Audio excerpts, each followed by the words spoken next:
اعوذ باللہ من الشیطان الرجیم بسم اللہ الرحمن الرحیم خیر الناس من ينفع الناس او کما قال رسول اللہ صلی اللہ علیہ وآلہ وسلم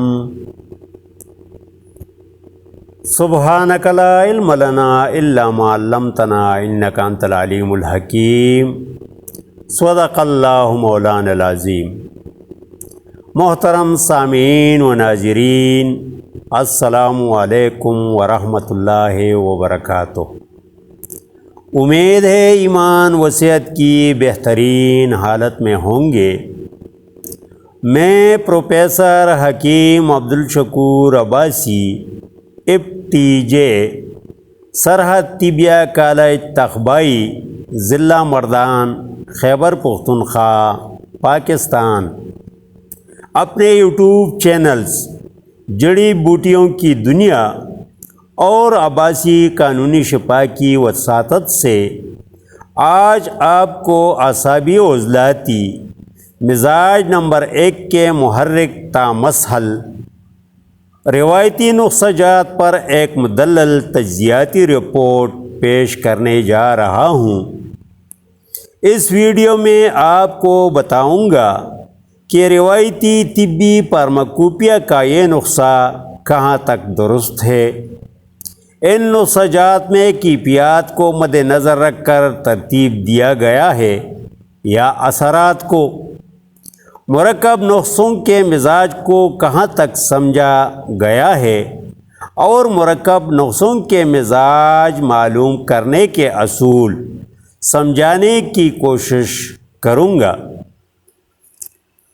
محترم خواتین و حضرات، کوئی طبی فارماکوپیا ترتیب دینے، کتابی شکل میں شائع کرنے یا یوٹیوب چینل پر اپلوڈ کرنے سے پہلے یہ جاننا ضروری ہے کہ ہم روزمرہ خوراک میں جو کچھ یعنی کدو، توری، گوشت، بینگن، مرچ، انڈا، چاول، آلو، تربوز، آم، سیب، کیلا وغیرہ کھاتے ہیں تو ان سے کس اصول کے تحت پہلی کیفیت، پھر اخلاط اور پھر ٹشوز بن کر خون میں شامل ہو کر جسم کی نشوونما ہوتی ہے اور علامات رفع ہو جاتی ہیں۔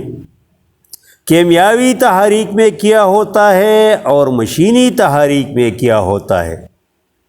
اگر مشینی تحریک میں بھی ٹشوز بن کر خون میں شامل ہوتی تو CBC یعنی کمپلیٹ بلڈ کاؤنٹ ٹیسٹ میں صاف ظاہر ہوتے۔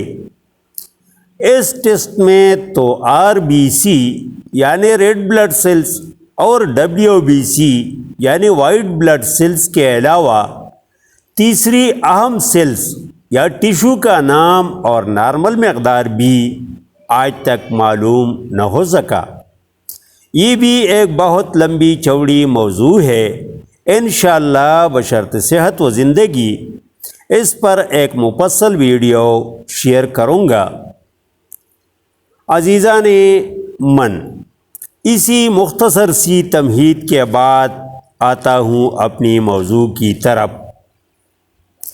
آج میں روایتی طبی فارماکوپیا کے اعصابی عضلاتی سرد خشک غلط عام، جو کہ حقیقی معنوں میں سردی اندھیرا یا سیاہی کے حامل نسخہ جات ہیں۔ اگر جسم کے اندر سیاہی یا اندھیرا نہیں تو پھر ٹائیفائڈ، کالے ارکان اور دیگر بیماریوں میں خون کا رنگ کالا کیوں پڑتا ہے؟ مزید یہ کہ جہان اکبر یعنی کائنات کا نظام اس کے بغیر چل سکتا ہے؟ اگر نہیں چل سکتا تو جہان اصغر یعنی انسان کے جسم کا نظام کیسے چل سکتا ہے؟ در حقیقت انسانی جسم کا سسٹم 6 کیفیات یعنی سردی، اندھیرا، خشکی، گرمی، روشنی اور ترہی کی بدولت روا دوا ہیں، جو آج سے تقریباً 7553 سال پہلے اس زمین ہی سے حضرت آدم علیہ السلام اور اس سے پوری انسانیت میں بتدریج منتقل ہوتی جا رہی ہیں۔ پس ان کیفیات میں سے جس کیفیت کی کمی بیشی ہوگی وہی علامات جسم انسانی پر نمودار ہوتے رہیں گے، اور انہی کیفیات کو متوازن کرنے سے یقینی شفا ہوگی۔ اب دیکھتے ہیں کہ روایتی طبی فارماکوپیا کے اعصابی عضلاتی مزاج نمبر 1 کے محرک تا مسحل نسجات کہاں تک ان تقاضوں کو پورا کرتی ہیں۔ ان نسجات میں شامل اجزاء اور ان کی کیفیتی قوت نوٹ فرمائیں۔ نمبر 1، قلمی شورا، گرم 3، خشک 3۔ نمبر 2، تخم کاسنی، سرد 1، خشک 1۔ نمبر 3، جوکار، گرم 2، خشک 1۔ نمبر 4، گل سرخ، مرکب القوی یا سرد 2، خشک 2۔ کالا دانہ جو کہ کلونجی نہیں، گرم 3، خشک 3۔ اگر اس محرک تا مسحل نسجات کا بغور جائزہ لیا جائے تو اس کے کیفیاتی قوت میں سے گرم کیفیات کی مجموعی تعداد 8 جبکہ خشک کیفیات کی مجموعی تعداد 10 بنتی ہیں۔ اگر گرم کیفیات میں سے متضاد صد کیفیات منہا کیے جائیں تو 8-3 تو 5 رہ جائیں گے، جبکہ خشک کیفیات بدستور رہیں گے۔ پس قانون طبی فارماکوپیا کے تحت یہ نقصہ اعصابی عضلاتی نہیں بلکہ عضلاتی غدی خشک گرم ہے۔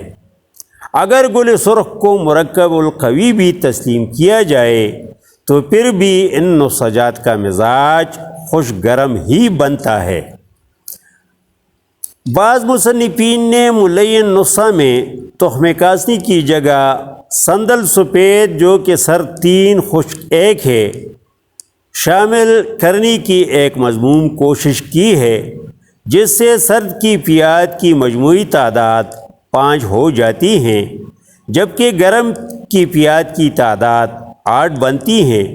اس لیے قانون کے مطابق کسی مرکب نسخے کا مزاج معلوم کرنے کے لیے زیادہ کیفیات میں سے کم متضاد کیفیات منہا کر کے عدد صحیح معلوم کیا جاتا ہے۔ جب گرم کیفیات 8 میں سے سرد متضاد 5 کیفیات منہا کیے جائیں تو پھر بھی گرم کیفیات کی مجموعی تعداد 3 ہی رہتی ہیں۔ المختصر، روایتی طبی فارماکوپیا کا یہ نسخہ ہر لحاظ سے سرد خشک نہیں بلکہ خشک گرم ہی ہے۔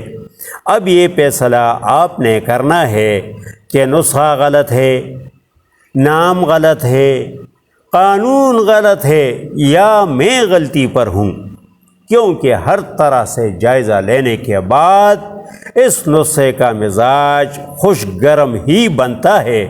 انشاءاللہ بشرط صحت و زندگی روایتی طبی فارماکوپیا کے جملہ نسجات پر تجزیے اور مدلل تبصرے آپ کے ساتھ شیئر کرتا رہوں گا، اس لیے جڑے رہیے اور فائدے پاتے رہیے۔